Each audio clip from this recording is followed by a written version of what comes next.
Videos देखने के लिए सब्सक्राइब करें जनसत्ता.com, बेल आइकन दबाकर पाएं लेटेस्ट नोटिफिकेशन। पिछले कुछ महीनों से भारत और चीन के बीच लद्दाख सीमा पर तनाव बना हुआ है।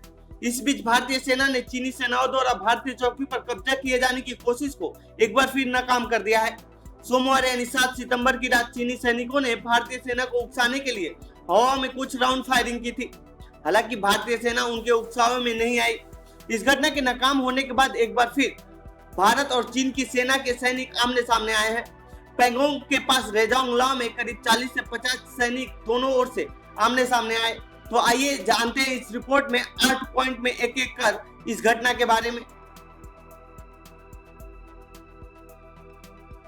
सोमवार शाम करीब 6 से 7 बजे के बीच लद्दाख में गोलीबारी की यह घटना हुई। मीडिया सूत्रों के अनुसार पैंगोंग झील के दक्षिण इलाके में चीनी सेना का एक दल गश्त करते हुए भारतीय चौकी के बहुत करीब आ गए। चीनी सेना को करीब आते देख भारतीय सेना आक्रामक मुद्रा में तैनात थे।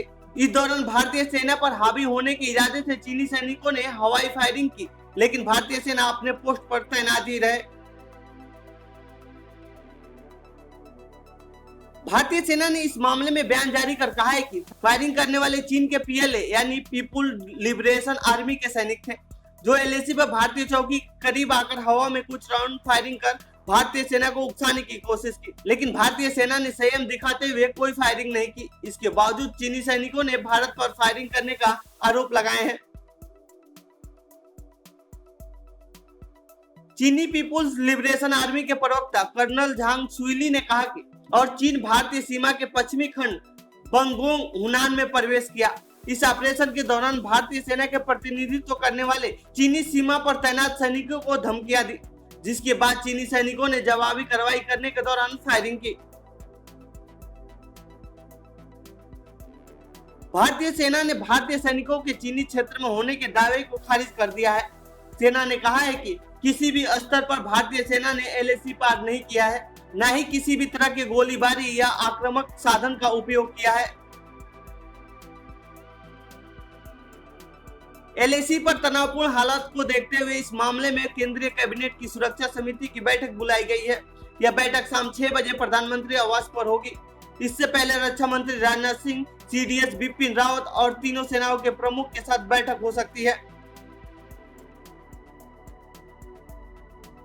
चीन के विदेश मंत्रालय ने इस घटना पर बयान जारी कर कहा है कि 7 सितंबर को भारतीय सैनिकों ने गलत तरीके से एलएसी पार की और पैंगोंग झील के दक्षिणी हिस्से में घुस गए।